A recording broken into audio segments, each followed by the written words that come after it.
Hey guys, this is Miss Young. We're going to be taking notes over the age of Jackson, which is basically the presidency of Andrew Jackson, president number 7. Some things we already know about Andrew Jackson are he was the one who fought the Battle of New Orleans.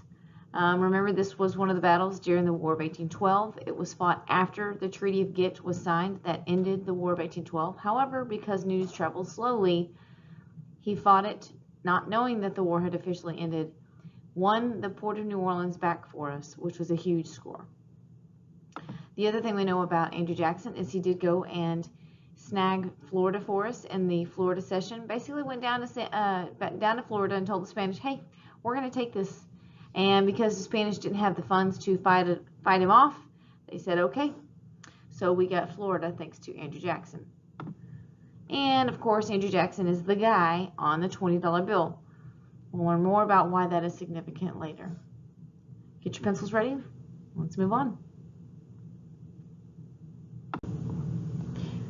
All right, so let's start out with the election of 1828. In 1824, Jackson loses this election because of what is called the corrupt bargain. If you think back to the activity we did last class period, we discussed how Andrew Jackson won the popular vote with 158,000.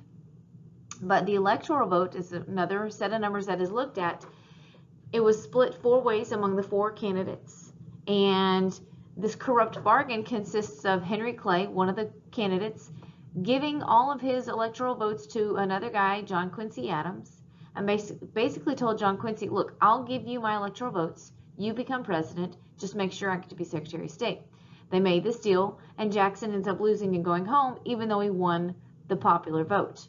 And so for Jackson, he looks at this as if the people were not listened to and democracy was not upheld. So he's pretty ticked off. He calls this a corrupt bargain. 4 years later, he runs for president again, and he uses new campaign tactics.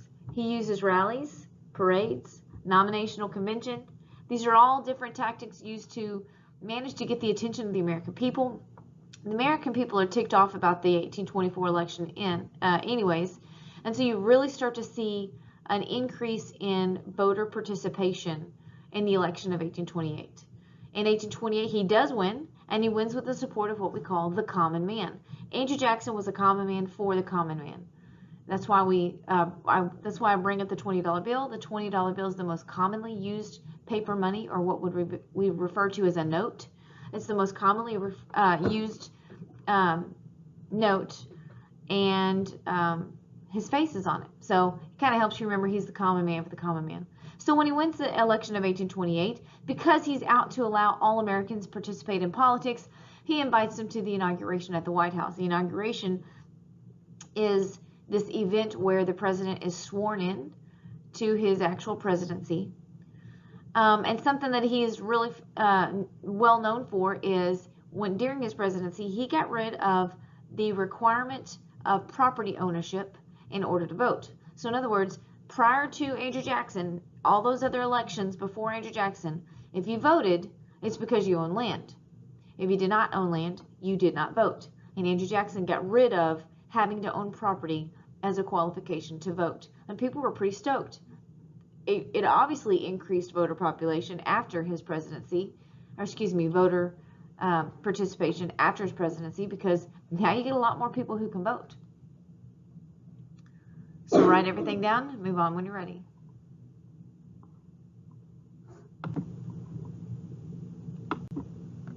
All right, our next one is Jacksonian democracy. This is kind of a theme or an era, as you would call it. During Jacksonian democracy, you have what is called the spoils system. We will write more about that here in just a minute. We also had his new forms of campaigning. Remember the rallies, parades, and specifically nominational conventions, because this is where you gather together, whether it be, we have these today, you have a Democratic convention, you have a Republican convention, and you kind of have these tons of American people come in and they get to watch you talk about what you're going to do. So this kind of started under Jackson. Jacksonian democracy also is where voting qualifications were changed, like we just discussed.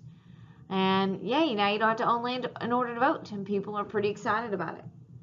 And then, of course, Jackson said that government must listen to and follow the will of the people. That's what Jacksonian democracy is all about. The government must listen to and follow the will of the people.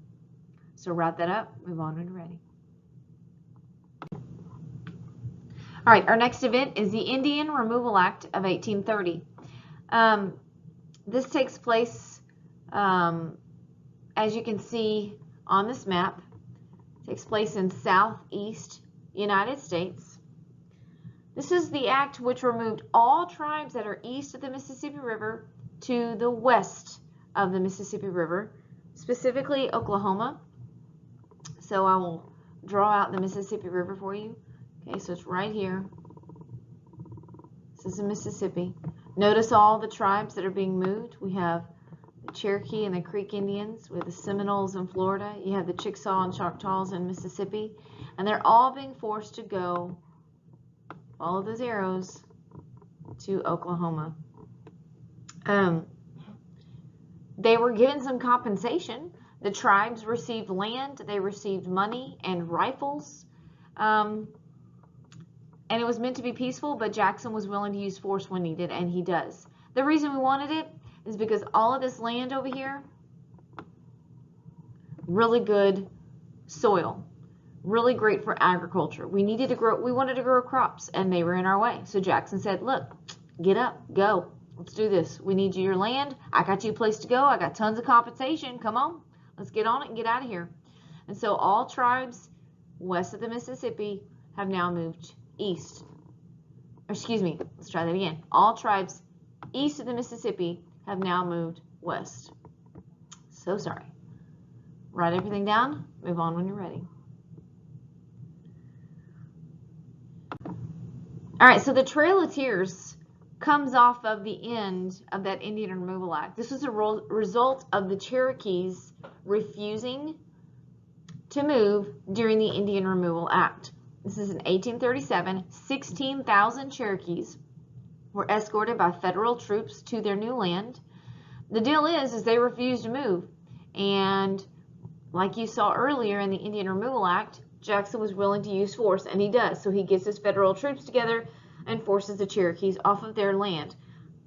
This is not an easy decision to make for the Cherokees. They had lived there for hundreds of years or more so. Their ancestors were there. Everything they knew were right where they were living. They knew the land, they knew the soil, they knew how to survive where they were, and now they're asked or forced to be uprooted and moved along somewhere else. This was difficult for people to watch. Some people were like, they're not really people anyways, let's just get them going. And some people were livid. This is why we talk about how it's easy to either really love Andrew Jackson or really hate Andrew Jackson. And so during this hundreds and hundreds of miles that they walked, it happened to fall right in the dead of winter, and you have 25% of them die from starvation, fevers, and weather conditions. Just a really sad situation for the Cherokee Indians. Write what you see, move on when you're ready. All right, the nullification crisis. Okay, I'm going to need you to keep up here. So stay with me. So here's what happens. Congress happens to pass what is called the Tariff of Abomination. These just happens to be really high tariffs. Now, if we go back to our conversation from last bundle, we have talked about how in the North, they like high tariffs because it's going to protect American companies from foreign competition. The South does not like high tariffs because they're afraid it's going to hurt relationships with other countries that they sell cotton to. Okay, so Congress created the Tariff of Abominations, super high tariffs. South Carolina, okay, one of these southern states, is livid about the high tariffs. John C. Calhoun at the time, you really need to know this name, John C. Calhoun at the time, he's actually the vice president. He goes down to South Carolina and he's like, look, you don't have to put up with this. If it's going to encroach on your sovereign rights, you don't have to put up with it. States have rights.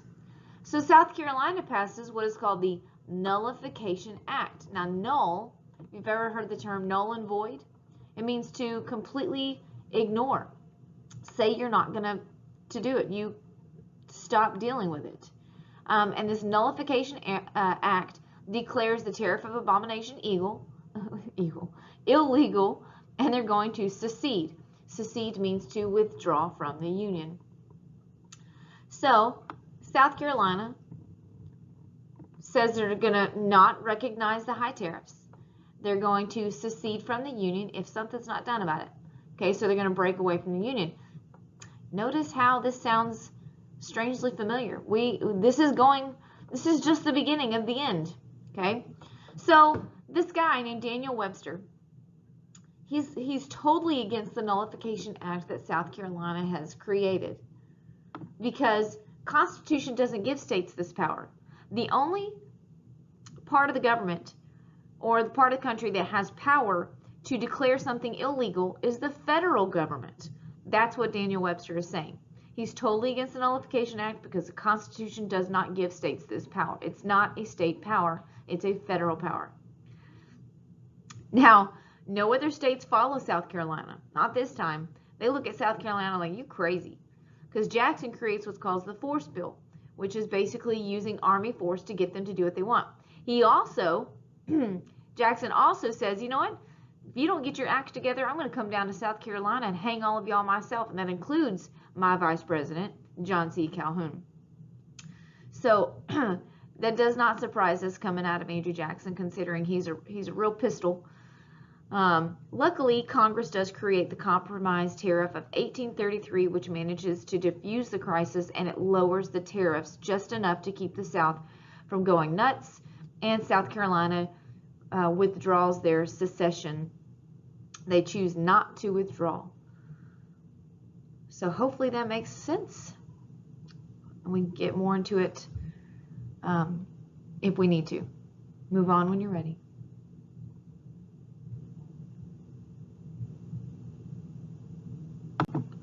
All right, war on the bank. Andrew Jackson hated the national bank. He felt it only favored the rich. So what he does, he removes all the money from the national bank and puts them in the state banks. And then he refuses to renew the national bank charter. It's kind of like a contract. Basically destroys the national bank. And if you think about who really loved the national bank, you had, obviously, Alexander Hamilton loved the national bank because, well, he made it. Henry Clay, he was all about the national bank as well. And Andrew Jackson really hated it.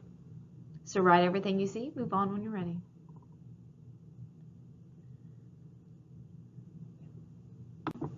All right, the spoil system, finally. This is a part of Jacksonian democracy. This is where Jackson put in supporters who helped his campaign into government positions. So if you happen to help him with his campaign of becoming president, he's like, man, you are fantastic. Thank you so much for your help. Why don't I make you a politician? Come on and join the government over here. I'll let you have a job.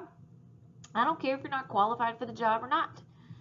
Okay, this completely backfires because lots of people that he brings in end up embezzling money, lots and lots of money, and really doing way more damage than good. So he is known for the spoil system. This still does happen today. I don't think it's quite to this extent of just a good old boy that you know that you put into a government position. Most of the time, the people who are appointed are qualified. They just happen to be buddies of the president. Write what you see. Move on when you're ready.